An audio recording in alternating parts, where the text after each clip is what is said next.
പിന്നെ സ്റ്റാർട്ടിങ്ങിൽ ആ ഒരു സ്ട്രഗിൾ നല്ല രീതിക്ക് ഉണ്ടായിരുന്നു. കാരണം നമുക്ക് ആ ഒരു രീതിയിൽ ആക്സസ്, പിന്നെ ഇത്രയും വർഷം മുന്നേ ഉള്ള അല്ലെങ്കിൽ ഇത്രയും പാരമ്പര്യമായിട്ട് കൊണ്ടുവന്ന ഒരു പ്രൊഡക്ഷൻ രീതിയാണ്. അപ്പൊ അതിന് നമ്മളൊരു അഭിപ്രായം പറയാന്ന് പറഞ്ഞാൽ അവർക്ക് ചിലപ്പോൾ അക്സെപ്റ്റ് ചെയ്യാൻ പറ്റില്ല. ആ രീതിയിൽ തന്നെ അവർ ചോദിച്ചാൽ നമുക്ക് അവരുടെ കിട്ടാത്ത രൂപത്തിലാവും. നമുക്ക് ആ ഒരു 1 month തന്നെ അറൌണ്ട് 200 to 300 ബോക്സ് നമ്മൾ ആ ഒരു 1 month പീരീഡിൽ നമുക്ക് സെല് ചെയ്യാൻ പറ്റി. ഈ ഒരു മാർക്കറ്റിംഗ് പിന്നെ അന്ന് നല്ല രീതിയിൽ ആൾക്കാരെ ഏറ്റെടുത്ത് അക്സെപ്റ്റ് ചെയ്തു.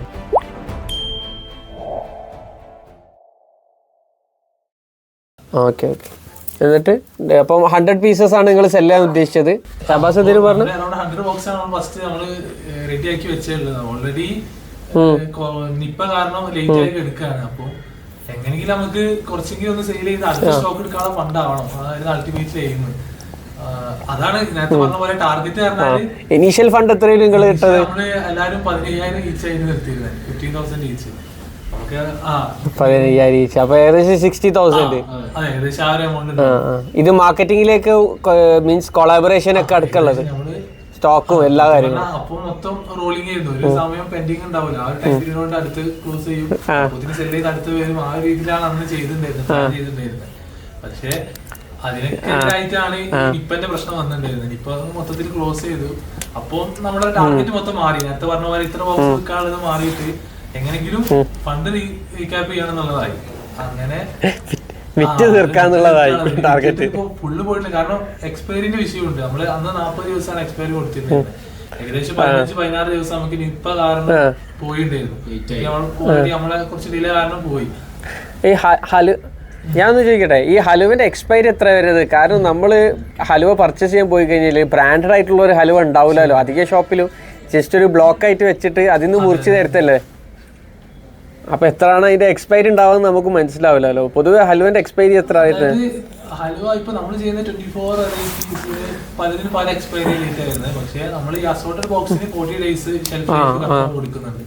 കാരണം അതിൽ കൂടുതൽ നിൽക്കുന്ന വെറൈറ്റീസ് ആയിരുന്നു. പക്ഷെ ചില വെറൈറ്റീസ് 40 ദിവസത്തിൽ കൂടുതൽ നിൽക്കുമ്പോൾ ചെറിയ ചെറിയ പ്രശ്നങ്ങളുണ്ട്. അപ്പൊ നമ്മളത് വർക്ക്ഔട്ട് ചെയ്തുകൊണ്ട് നിൽക്കുകയാണ്. നമുക്ക് ഇനിയും അതിന്റെ ഷെൽഫ് ലൈഫ് ചെയ്യാൻ പറ്റും, അതില് ഇൻക്രീസ് ചെയ്യാൻ പറ്റുമോ? ചെയ്തുകൊണ്ടിരിക്കുകയാണ്.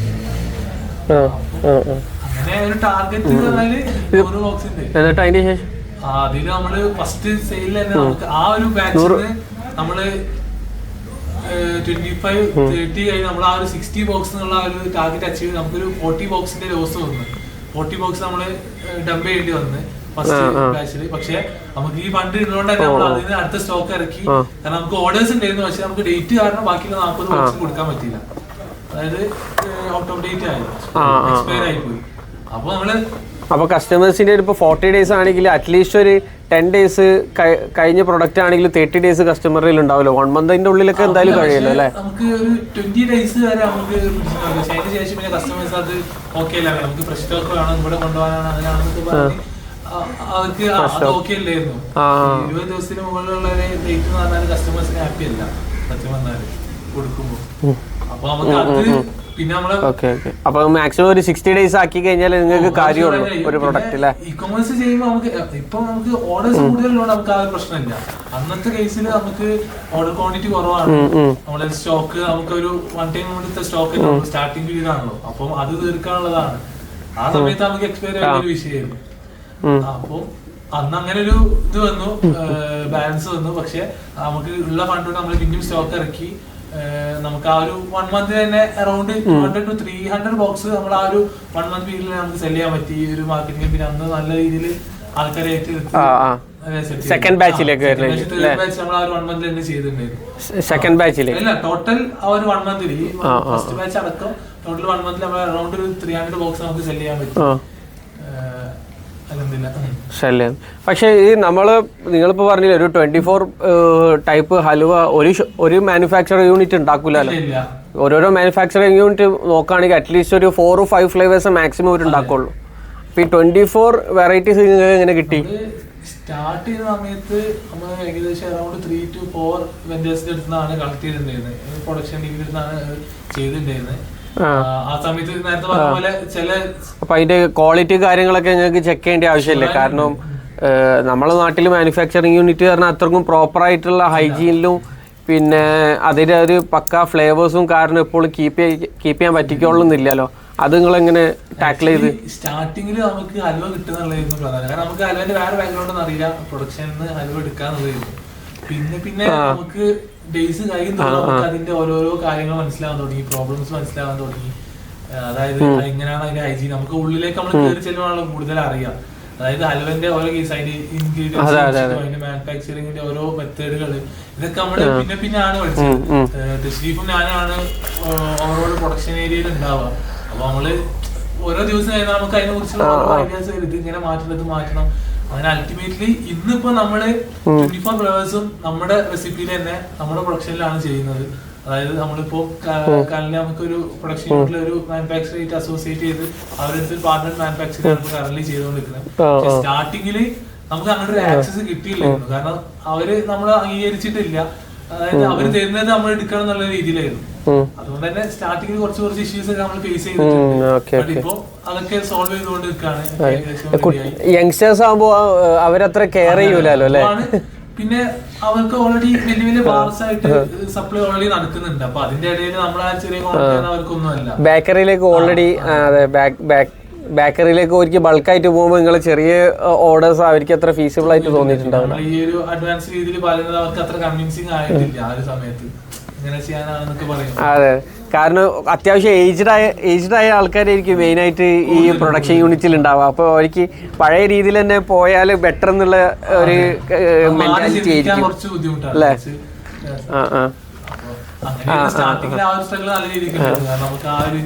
പിന്നെ ഇത്രയും വർഷം മുന്നുള്ള ഇത്രയും പാരമ്പര്യമായിട്ട് കൊണ്ടുവന്ന ഒരു പ്രൊഡക്ഷൻ രീതിയാണ്. അപ്പൊ അതിന് നമ്മളൊരു അഭിപ്രായം പറയാന്ന് പറഞ്ഞാൽ അവർക്ക് ചിലപ്പോൾ അക്സെപ്റ്റ് ചെയ്യാൻ പറ്റില്ല.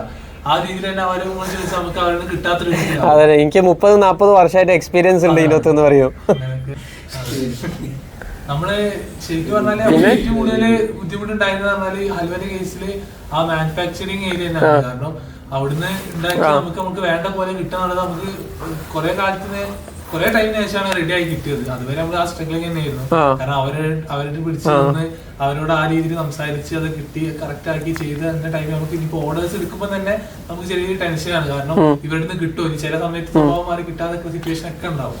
അപ്പൊ അതൊക്കെ അൾട്ടിമേറ്റ്ലി ഇപ്പോഴും നമ്മുടെ മുന്നിൽ വരുന്ന പറഞ്ഞാൽ നല്ലൊരു ന്യൂ പ്ലാന്റ് എന്നുള്ളതാണ് നമ്മുടെ മുന്നിലെ ഒരു പുതിയൊരു പ്രൊജക്ഷൻ എന്നുള്ളത്, നല്ലൊരു പ്രൊഡക്ഷൻ പ്ലാന്റ് എന്നുള്ളത്. ഇപ്പൊ നിങ്ങളിപ്പോ പ്രൊഡക്ഷൻ യൂണിറ്റ് ഇപ്പൊ ഓൾറെഡി ടൈപ്പ് ചെയ്ത് ചെയ്യുന്ന ആൾക്കാരൊപ്പം തന്നെ ചെയ്യുന്നത്. അവര് ഫുൾ ടൈം ആയിട്ട് നിങ്ങൾക്ക് തന്നെ ചെയ്തു തരുന്നത്, വേറെ കമ്പനീസിനൊന്നും ചെയ്ത് കൊടുക്കുന്നില്ല അല്ലേ? ഇല്ല, ഇപ്പൊ അങ്ങനെയാണ് നമ്മൾ ചെയ്യുന്നത്. പക്ഷെ നമുക്ക് എന്താ വെച്ചാൽ അവിടെ ഇപ്പൊ നമ്മുടെ പ്രശ്നം എന്താ വെച്ചാൽ നമ്മുടെ പ്രൊഡക്ഷൻ ഒരു സ്ഥലത്തും പാക്കിംഗ് ഒരു സ്ഥലത്ത്, അതുപോലെ അവിടെ ഷിപ്പിംഗ് വേറെ സ്ഥലത്ത് നമ്മളിപ്പോ വർക്ക് ചെയ്യുന്നു. അപ്പൊ ഇത് ആക്ച്വലി നമ്മുടെ ലോജിസ്റ്റിക്സ് ഭയങ്കര ഇഷ്യൂ ആയിരിക്കും അല്ലേ? ഒരു ഓപ്പറേഷൻ ഓവർഹെഡ് ഒരു വോളിയം കുറച്ച് കൂടി കഴിഞ്ഞാൽ നമുക്ക് അത് മാനേജ് ചെയ്യാൻ പറ്റാത്ത സിറ്റുവേഷൻ. ഇപ്പൊ റീസെന്റ് ഇപ്പൊ ഈ ദിവാലിക്ക് സിറ്റുവേഷൻ വന്നു, നമ്മുടെ ഒരു പീക്ക് ലെവലിൽ നമ്മൾ എത്തി. അത് ഞങ്ങളെ ഇതിൽ കണ്ടിരുന്നു, നിങ്ങളെ ഇൻസ്റ്റാഗ്രാം പേജിൽ ദിവാലിന്റെ നിങ്ങൾ കോർപ്പറേറ്റ് ഗിഫ്റ്റ് കൊടുക്കണമെന്ന് എന്നുള്ളത്. അതിന് എങ്ങനെയാണ് റെസ്പോൺസ്? അതിന് ആക്ച്വലി നമുക്ക് ഭയങ്കര റെസ്പോൺസ് കിട്ടിയത്. നമുക്കതില് മലയാളികളെക്കാൾ കൂടുതൽ നമുക്ക് കസ്റ്റമേഴ്സ് വന്നത് സൗത്ത് അതർ സ്റ്റേറ്റ്സ്, അതായത് തമിഴ്നാട്, ആന്ധ്ര, തെലങ്കാന, കർണാടക, ഇവിടുന്ന് കൂടുതൽ ക്ലയൻസ് വന്നു. കേരളത്തിൽ നോർത്ത് സ്റ്റേറ്റ്സിൽ ഒന്നും ഇങ്ങനെ വരത്തില്ല. ഡൽഹി അവിടെ ഒന്നും ഫേമസ് അല്ല അല്ലേ നമ്മളെ ഹൽവ? ഡൽഹി, മഹാരാഷ്ട്ര അല്ല, മലയാളികളുള്ള മലയാളീസ് അവിടെ ഉള്ളവർ അവര് വാങ്ങിയിരുന്നു, അവരുടെ കമ്പനീസിന് വേണ്ടി വാങ്ങിയിരുന്നു. പക്ഷെ നമ്മൾ അവിടുത്തെ തന്നെ നമ്മളിപ്പോ ഫോക്കസ് ചെയ്തിട്ടില്ല. നമുക്ക് ആക്ച്വലി അതൊരു ട്രൂ മാർക്കറ്റ് പൊട്ടൻഷ്യൽ അവരാണ് ദിവാലിന്റെ ആൾക്കാർ. അതെ, ദീപാവലി എന്ന് പറഞ്ഞാൽ ശരിക്കും കേരളത്തിനേക്കാൾ പുറത്തേക്കാണ് കൂടുതലുള്ളത്. അതെ, പക്ഷെ നമുക്ക് കേരളത്തിലെ ആളുകളും ചൂസ് ചെയ്തിട്ടുണ്ട് കേട്ടോ. ഒരു ഇന്നോവേറ്റീവ് ആയിട്ടുള്ള, ഞാൻ പറഞ്ഞ ഇന്നോവേറ്റീവ് ആയിട്ടുള്ളത് നോക്കുമ്പോൾ ഒരു വെറൈറ്റി, ദിവാലിക്ക് ഒരു വെറൈറ്റി സംഭവം എന്തെങ്കിലും കൊടുക്കണം എന്നുള്ളവർക്ക് ഓപ്ഷനിലായിട്ട് ബെസ്റ്റ് സാധനം ഹലുവാണ്. അധികം ആൾക്കാർ കേട്ടിട്ടുണ്ടാവില്ലല്ലോ നോർത്തിലുള്ളവര്.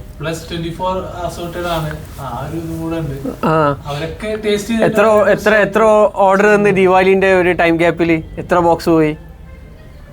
ബോക്സിന്റെ കൗണ്ട് എക്സാക്ട്ലി നമ്മളത് കാൽക്കുലേറ്റ് ചെയ്ത് കഴിഞ്ഞിട്ടില്ല. പക്ഷെ അറൗണ്ട് നമ്മളൊരു 30 lakhs മുകളിലുള്ള ഒരു ടോട്ടൽ സെയിൽസ് നമ്മൾ ചെയ്തിട്ടുണ്ട് ഒക്ടോബർ. അതിപ്പോ മെയിൻ കർണാടക, നിങ്ങൾ പറഞ്ഞ കർണാടക, ആന്ധ്ര, തമിഴ്നാട് സ്റ്റേറ്റ്സിലേക്കാണ് പോകുന്നത്. ഇതിൽ മെയിൻ നിങ്ങളെ വെബ്സൈറ്റ് ത്രൂ തന്നെയാണ് ഇത് വന്നത്, ഓർഡേഴ്സും കാര്യങ്ങളൊക്കെ വന്നത്?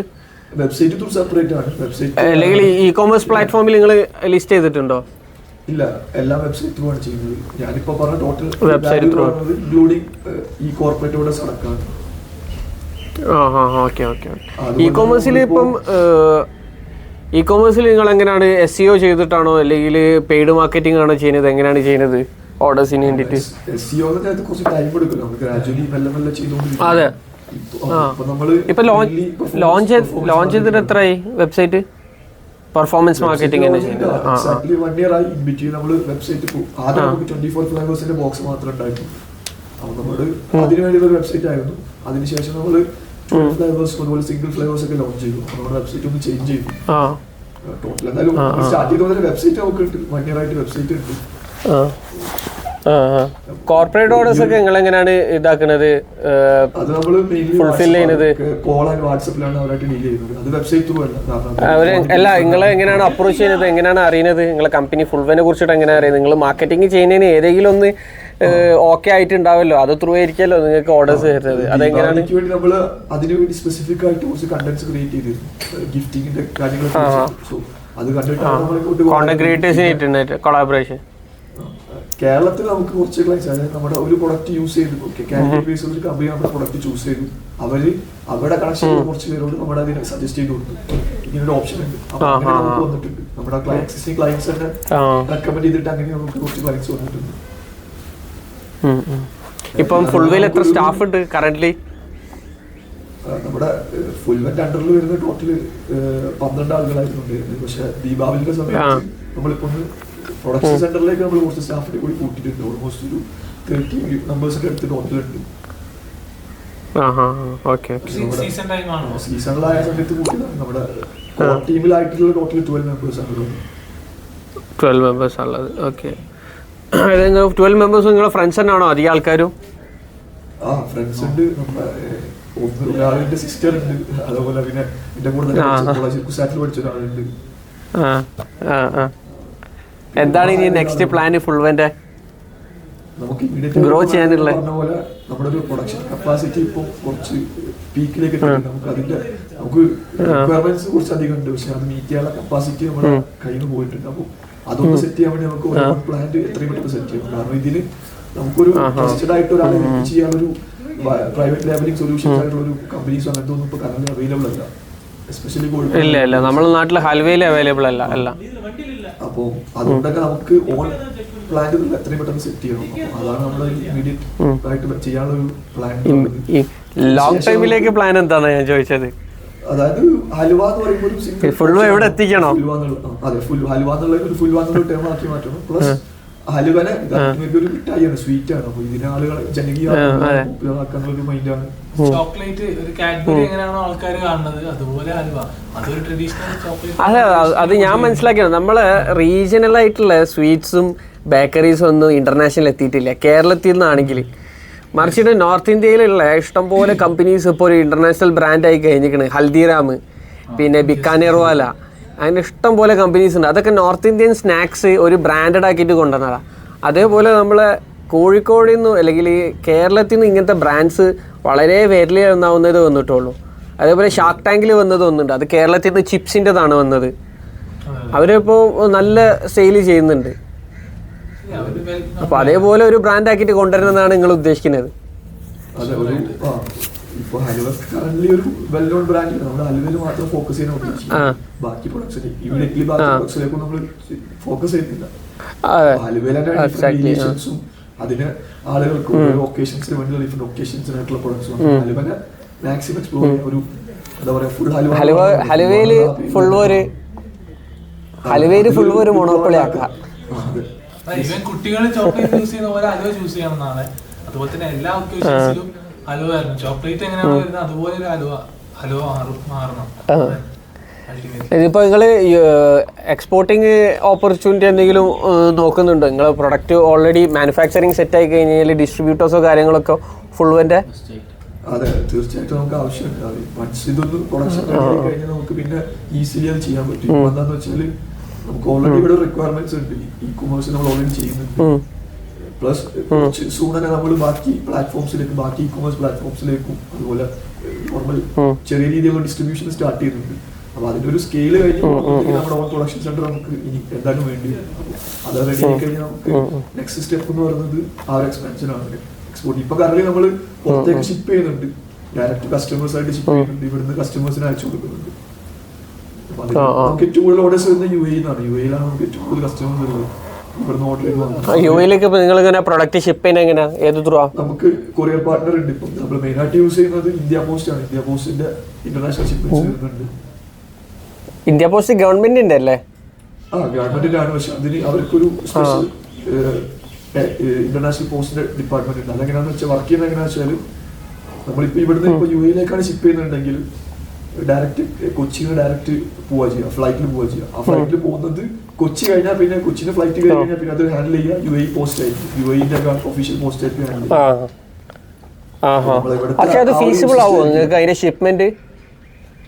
അത് ഫീസിബിൾ ആണ്. അത് കുറച്ചും കൂടി ബാക്കി ചെയ്യുന്നതിനേക്കാൾ കുറച്ചും കൂടി ട്രസ്റ്റഡ് ആയിട്ട് തോന്നി.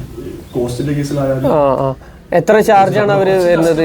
കാരണം എനിക്ക് അതിനെ പറ്റി അറിയാൻ വേണ്ടിട്ട് ഞാൻ ചോദിച്ചത്. ചാർജസ് എന്ന് പറഞ്ഞാൽ ഡിപ്പെൻഡ്സ്. ഒരു നിങ്ങൾ 2 kg ഇപ്പോ യു എയിലേക്ക് ഷിപ്പ് ചെയ്യുമ്പോൾ ഏകദേശം എത്ര വരുന്നത്? എക്സാക്ട് പ്രൈസ് എന്ന് പറഞ്ഞാൽ അറൌണ്ട് ഒരു 1600 1500 ആ റേഞ്ചിൽ വരും, ഇൻക്ലൂഡിംഗ് GST. 1500 1400 ആ ഒരു റേഞ്ചിൽ. എക്സാക്ട്ലി. അപ്പൊ കസ്റ്റമേഴ്സ് ആ എമൗണ്ട് വില്ലിംഗ് ആണ് പേ ചെയ്യാൻ നിങ്ങൾ ഇങ്ങോട്ടേക്ക് കൊടുക്കുകയാണെങ്കിലും? നമ്മൾ കസ്റ്റമർ ആയിട്ട് അത്രയും കളക്ട് ചെയ്യാം. നമ്മൾ ഓൾറെഡി ഇന്ത്യയിൽ ചെയ്യുന്നൊരു കൊറിയർ ചാർജ് ഉണ്ട്, അത് ഡിഡക്ട് ചെയ്തിട്ടാണ് ഷിപ്പിംഗ് ചാർജ് വാങ്ങാറുള്ളൂ. ബട്ട് കസ്റ്റമേഴ്സ് ഈവൻ ഒരു ബോക്സിന് 7000 rupees കൊറിയർ ചാർജ് ചെയ്താണ് നമ്മൾ US-ലേക്ക് കസ്റ്റമർ വാങ്ങുന്നത്. ഹാപ്പിനെസ് ഉണ്ടാവും അത്രക്കും ഷിപ്പിംഗ് ചാർജസ് കൊടുത്തിട്ട് കസ്റ്റമേഴ്സ് പർച്ചേസ് ചെയ്യുന്നുണ്ടല്ലോ. ഷിപ്പ് ചെയ്തത് ആ ഒരു അത് തുടങ്ങിയ സമയത്തായിരുന്നു. അതിനുശേഷമാണ് നമ്മൾ മനസ്സിലാക്കിയത്, അതായത് നമ്മൾ ഇന്റർനാഷണൽ ഷിപ്മെന്റ് കൊടുക്കണം. നമ്മൾ ആദ്യം കൊടുക്കാറില്ല, നമ്മള് കസ്റ്റമേഴ്സ് ചോദിക്കുമ്പോൾ ഇല്ല ഓപ്ഷൻ അവൈലബിൾ അല്ലാന്നാ പറയുന്നത്.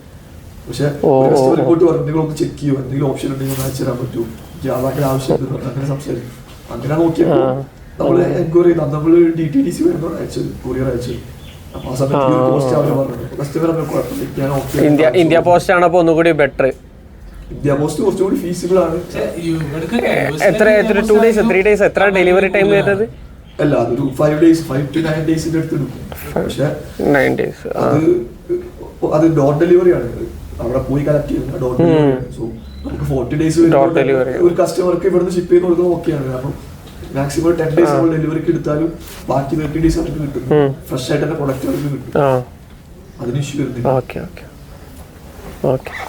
അപ്പോൾ ഇൻഷാല്ലാ നിങ്ങളെ ഫുൾവ ഹലുവയിൽ അറിയപ്പെടുന്ന ഒരു ബ്രാൻഡ് ആവട്ടെ, ഹലുവയിൽ മാത്രമല്ല അതിന് പുറമിലേക്കും അറിയപ്പെടുന്ന ഒരു ബ്രാൻഡ് ആവട്ടെ എന്നുള്ളത് ഞാൻ ദുആ ചെയ്യാം. അപ്പോൾ താങ്ക് യു ഫുൾവ team for spending your valuable time with us. ഇൻഷാല്ലാ ഭാവിയിൽ നിങ്ങൾ പല പരിപാടികളും ചെയ്യാൻ പോകുന്നുണ്ട്, നിങ്ങൾ വൈറലാവാൻ ചാൻസസ് ഒക്കെ ഉണ്ട് ഓൾ ഇന്ത്യ തന്നെ എന്നുള്ളത് ഞാനിവിടെ ഇപ്പം കൂടുതലായിട്ട് അതിനെ പറ്റിയിട്ട് പറയുന്നില്ല. ഇൻഷാല്ലാ അത് ഓക്കെ ആവുകയാണെങ്കിൽ എല്ലാ അഭിനന്ദനങ്ങളും എൻ്റെ ഭാഗത്തുനിന്ന് ഞാൻ അറിയിക്കുന്നു. Thank you for coming to this podcast. Thank U.